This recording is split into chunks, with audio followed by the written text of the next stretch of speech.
is up, YouTube? It's RS Mario here, bringing you another top 10 do's and don'ts video. This time for Zelda on the Switch. The next Zelda on the Switch, not the current one. Do it! So the first one on the list is voice acting. That's right. People have been talking about voice acting forever. Like, seriously, like, voice acting has been one of those things that people have wanted in Zelda games. And we kind of got it with Breath of the Wild and touchscreens and cutscenes. We got voice acting for all the big characters. Now, I don't really mean voice acting for Link, because Link doesn't need voice acting, because Link is you. Link is technically supposed to be you. All right, his reactions are your reactions. So that's why putting some random dude's voice there, or having a collection of voices you could pick from, really isn't like the best idea. You know, they could do it like they do with Monster Hunter, which I have a playthrough, by the way, if you want to check that out. Shameless plug, ha ha ha. You know, they could do it like they did Monster Hunter World, where you just pick the voice of the grunts, and you know, you can kind of feel like, that's my grunt, ha ha ha. But still, I think just kind of leave Link alone. But I know it will be hard and expensive to hire like a bunch of voice actors to have voice like everybody in the world. But you can do it the way Bethesda does it. Like, Bethesda has like 6 people on their voice acting team, and they like voice act like 600 people that are in the world. Yeah, you know, will it get a bit repetitive hearing the same dude's voice for like 20 different people? Yeah, but still, everybody has a voice though. Duh. Don't forget that you have more villains than Ganon or Ganondorf. This one is a huge kind of important one, because even though I want to see like full-blown Ganondorf in this Breath of the Wild like time for Zelda, you know what I'm saying, like, you know, like him fighting Ganondorf in an open world, and he can like teleport or dip and dodge or whatever, that would be freaking cool. You know, like if they had like Ganondorf be like Girahim, where he's kind of like, you know, prodding and like harassing you, and you fight him a couple times throughout the game, and then in the end, once you think you finally beat him, then he goes rage mode on you. That would be pretty cool. But to have you never see Ganondorf, and to have Ganon just be this like rage monster, it was cool, but it was kind of a letdown too, you know. But they can kind of change that this time by having a completely different new villain. And since technically this game could take place in its own timeline, also see my timeline video that I made about, you know, Breath of the Wild being in its own timeline. Another shameless plug, ha ha ha. You know, they could bring back an older villain. They could bring back like I don't know, maybe a wind mage, you know what I'm saying? Bring him back. I mean, that would be pretty cool. Do it! So the next do for this one is keep the Breath of the Wild art style. I mean, if you want to like update it or push it or make it better, that's fine, even though I honestly don't see how you could do that. I actually like the Breath of the Wild art style a lot, and I think it works perfectly for Zelda. Like, you know, because it's whimsical, but it's still kind of grounded. So it's not as like cartoony as like Wind Waker, but it's not as like something that's like realistic as like, say, that the demo they had for Wii U, the tech demo. It's not something like that. You know, it's whimsical. I like that, you know, because Zelda itself is like this whimsical fantasy story. You know, it's not like one of the more like grounded fantasy stories like Witcher. You know, Witcher, I mean, grounded is kind of a weird word to say for Witcher, but it is kind of grounded in somewhat reality. It's not as whimsical as it is dark and cool. This works for Zelda, this art style. I kind of wanted to see it stay. Duh. So the next don't is going to piss people off, but don't skimp on the DLC. Now, I don't mean cut out parts of the game that you're going to sell back to me later, which that kind of blows, you know, but also I want to see more DLC. Like, because me personally, if it adds to the game, like kind of like how the Skyrim DLCs did, I don't mind paying a a fee or something for the game. I don't mind paying for the DLC if it adds significantly to the game. So, like, say some outlying islands, you know, some island that's maybe the size of the Great Plateau would be an amazing little piece of DLC I could pay like $12 for, maybe, you know, or something like, you know, maybe like Termina, you know, or you know, some of the other lands of Zelda. I know that's kind of a big stretch to put like a whole land as a piece of DLC, but given the right price, I'd pay for that though. Do it! So the next due for this game is to add seasons. So, I mean, weather patterns are awesome, and that was almost on this list, was adding weather to the game. But I think, more importantly, adding seasons to the game would be awesome. Because it would kind of make you think about, you know, that journey you want to go on. Like, do you want to go on this journey to Death Mountain in the summer? You know, and it's already hot outside, and Death Mountain is literally like a flaming death ball. Do you want to go there in the summer? Will you be able to survive? Because it'll be harder if you do it in the summer. Or it'll be easier if you do it in the winter, because maybe it's a bit cooler. Maybe there are more cool spots on that trek to the Gerudo City, the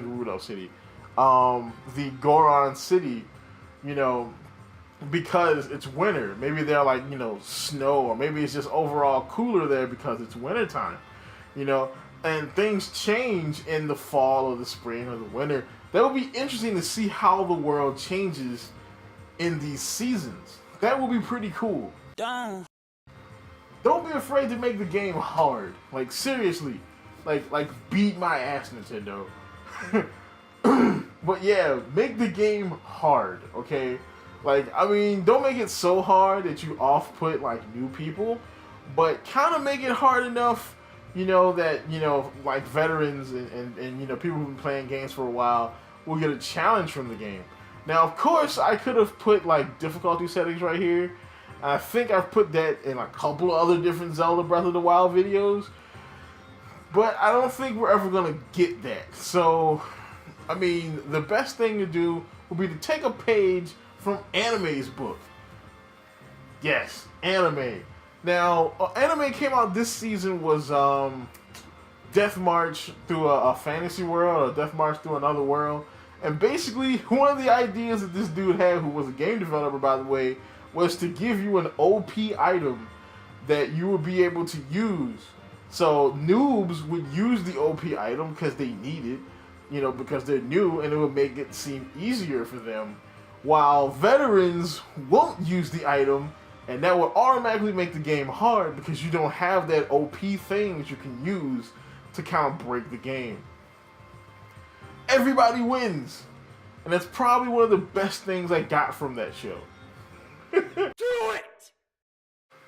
Dungeons. We need dungeons in Zelda. Like, I don't know. I mean, I love Breath of the Wild. I love the Divine Beasts and the Sheikah Shrines. But a real, like, gritty dungeon would be awesome. Or a really hard dungeon. You know, something like Water Temple. Can you imagine open world HD 3D Water Temple? Yeah, bruh. But yeah, dungeons are something that we kind of need in Zelda. Like, I love the new idea of having big moving dungeons that you have to kind of like think. You know, that's an awesome idea. I think the next game should kind of go back to dungeons though. Don't. Next one is don't forget the story. So the story, I know for Zelda games, kind of takes a backseat to gameplay, and honestly, I'm fine with that most of the time, because technically I'm playing a video game. Okay, I mean, the story is great, but if the gameplay itself is lame, then you've defeated the purpose of playing a game. You might as well have just made a CG movie. But this time, I really would like an awesome Zelda story. You know, and something that kind of connects to the timeline. Do it! So this one's a weird one. This one's more of a personal request than something that, you know, that the game really needs, but it kind of needs it for me. And that is more Tamable mounts. Because I know that I've seen videos of people riding like big deer with the antlers. I think there was somebody who caught a bear one time. Like, I want to be able to tame that stuff and, like, name them. I want to be able to take my bear to, like, an animal tamer. Call him a Beastmaster. Call him a Beastmaster. I want to take my bear to the Beastmaster and tame him. And once he's done taming him, give him a name so I can ride around on my freaking named bear. That would be, man, you have no idea. Yeah, I'm hyped because I want that. I want to ride my bear around and just murk people and just wreck house on my freaking bear mount. Oh man, or a deer, a big like deer elk thingy with the horns would be great, you know. Imagine one of those like Obi-Wan Kenobi iguanas and it's like amphibious and like, yo, can you imagine taming that thing? Tamable mounts, bruh. Look, go on to the next thing. Just go. Don't make a bigger world. Make a fuller world. So, I've been playing a lot of Kingdom Come Deliverance. I've been meaning to make some videos on it. If you want to see like, you know, me do a playthrough of that, I'll do it for you. I will totally start a new save file and do that sucker for you. But yeah, Kingdom Come Deliverance. One big complaint I have about the world. It's a big world, but there's not a lot in it. You know, like in Kingdom Come, like the cities have stuff to do, you know, but as far as like you know, stuff that's going on from point A to point B, like no, it's pretty boring. Like I actually turned to like robbing people, like just jumping people I see, because by the time I see another person, I've just been running around looking at beautiful foliage for so long. I want something to do. You know, like there needs to be some more animals in that game that you can like hunt or something. You know, I don't know. It's weird. It just seems like not enough creatures or life is in that game. But still, it's an awesome game though. Don't get me wrong. I think Breath of the Wild should fill the game with more things than making a bigger world. The Breath of the Wild world was fine. I mean, if you want to make a bigger world, do it. But if you don't, take the size of the world you have and fill it with more things. I don't know how many times I've said this. One of the best things about Skyrim, one of the reasons I have gone back to Skyrim time and time again, is because the journey from point A to point B is not always the same. Like, I have done the same quest in Skyrim I don't know how many times, and I have tons of different stories about how they turn out. Sometimes it's just the same. Sometimes I get jumped by bandits. Sometimes I have to save a lady and go and fight some bandits over there. Sometimes I get attacked by a dragon. Sometimes I get attacked by necromancers. Sometimes I get murdered by vampires. The stuff that happens in Skyrim makes it interesting. And to have, like, you can literally be like Skyrim and have a game full of fetch quests. But if a bunch of crap happens to you between point A to point B, it makes it interesting. And that's what you could do for the next Zelda game. You know, you don't necessarily have to make a bigger world. You can make the world the same size as what it is, just put more stuff in it. Alright, so this is my third do's and don'ts video. I hope you like it. Of course, I'm going to try to turn it into a series. I might do maybe 1 or 2 a month, because it does take me a while to brainstorm all this stuff. But that's about it. Like, comment, subscribe, and as always, folks, keep it real.